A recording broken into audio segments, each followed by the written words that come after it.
what are we going to do for our prosthetic hand design? I know what to do. We should research and make a prototype. Okay, well, how are we going to do that? I'll draw out a hand and Lucy will make it out of her 3D pen. Sounds good, but are you sure?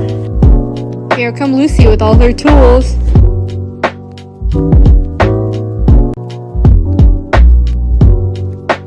Lamo got to work and she's drawing our prototype. Now Lamo's typing and editing our slides.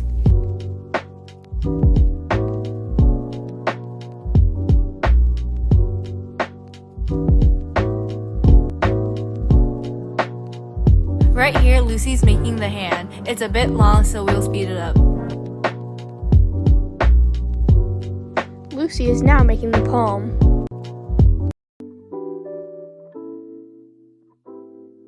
Here, me and Reed are smoothing the finger to add grip.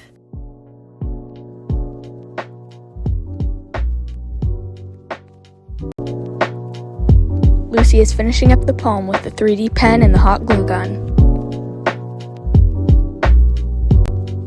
We are adding springs to the fingers to add movement.